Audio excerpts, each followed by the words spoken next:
It's been a while actually now. I actually started emceeing, so I retired, and then the World Championships, I think it might have been 2011 maybe, was in Holland. So they came up with the idea of let's use Vanessa, because I obviously played for Holland for so many years, and see if we can get her doing some presenting. Which, when I was asked, I kind of said yes, because I felt like I should, but I was absolutely terrified. Like, I'd never done anything like that before. I'd never held a mic, I'd never stood in front of people in that way before. So I just remember that lead up to that, I was like, how do I get out of this? How do I somehow, do I get ill? Like, I couldn't imagine how I was going to do it.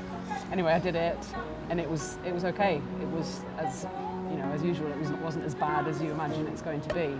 And then I got asked to do a few more, and that kind of then rolled into doing the odd bit of commentary, and there weren't any female commentators at that point, really. So I kind of had the monopoly on female commentary because I was the only one doing it. So I ended up doing quite a lot in that early phase, and now there's a whole bunch of us, as there should be. And it's great. It's great that I'm still doing it. That they're obviously doing, and hopefully enough of a good job that they still want me around.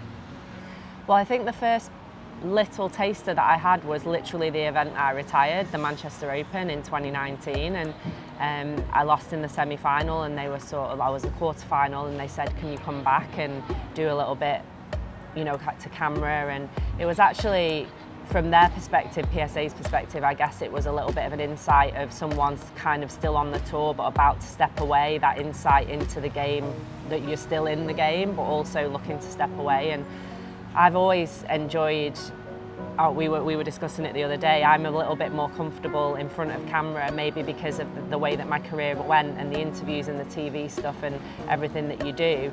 And I find the stuff behind the mic a lot harder because the northern tones come out and I can't get away and hide it with my hands and a smile and stuff, whereas on camera you can. So it's been a little bit of an adjustment, but after Manchester it was, obviously there was a lot of stuff with COVID, and then I got pregnant, had my little boy, so then it was just a case of, would you like to come and do something at the British Open? And I was really excited to get back in the game.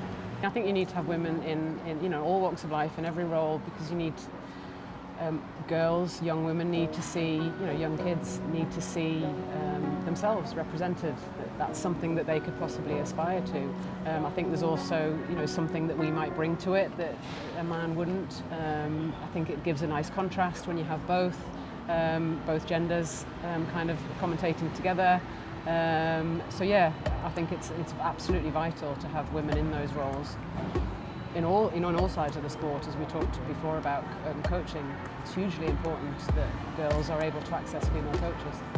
That when you're involved in sport from such a young age, you are always surrounded more by males and men, and that's just sport in general. And there'll be other walks of life, the arts and dance and design, that's maybe quite the other way, and that's part and parcel. And so you're used to it, of course, but there isn't anything nicer than having another female alongside who you can, like particularly Vanessa, when we're in comms yesterday, and you can draw upon. We played each other, not much, and I didn't have very much success, but we can draw upon each other's knowledge in a slightly different era, although a little bit of a crossover of how it felt playing.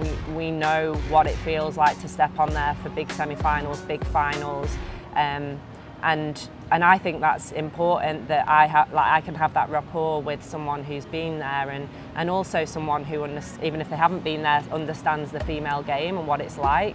And although we can still add insight to the men's game, of course, from a different perspective, we don't know what it's like to play men's squash. So like where we team up as well with a male, that also adds value too. So there's always something that can be gained, but it's particularly comfortable in a good way, not in a lazy way. Yeah, I think each other. I think coming into commentary when it was very male dominated in terms of not just the commentators but the whole crew, there's almost a sense of you have to really prove yourself, and you have to do everything 10 times better than a man would, because you are the only woman. So I don't know, I feel like I don't feel in competition in that way with other women as much, and hopefully we can support each other within this environment in a good way, rather than feeling like we're in competition with each other.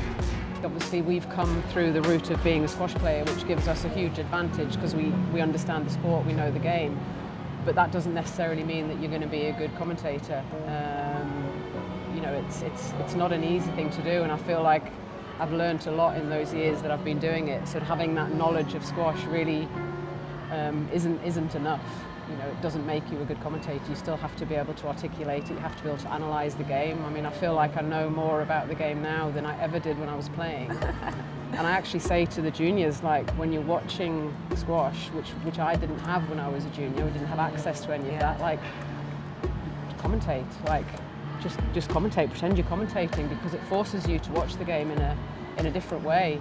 And it's a hugely important tool for the players to learn how to develop as players, and then who knows if they can move into different roles within squash afterwards. I would say actually that, you know, obviously we're talking about commentating, but what's important as a young female is to try to recognise your strengths, like generally. Look at what you're strong at. Are you maybe a little bit more fitted for an emceeing role, or a role that's a little bit behind the scenes, like all of the crew that we have here that are doing all of the stuff that sends the coverage out, they're all male.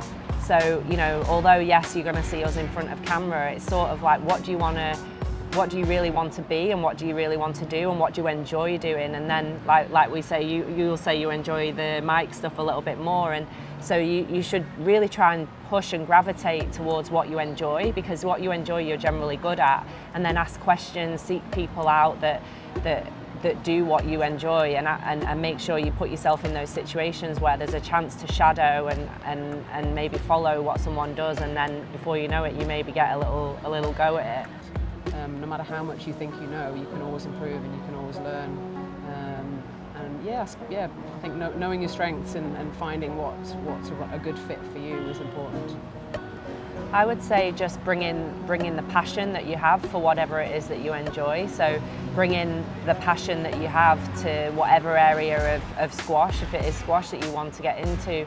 Being open to asking questions, listen is a big thing, and then, as Vanessa said, working hard, and that way you'll inspire the people around you, and you'll be a good person to be around, and therefore people will want you around more. So it's being open, it's being passionate, it's being honest and asking questions, and I think that'll get you a long way in life.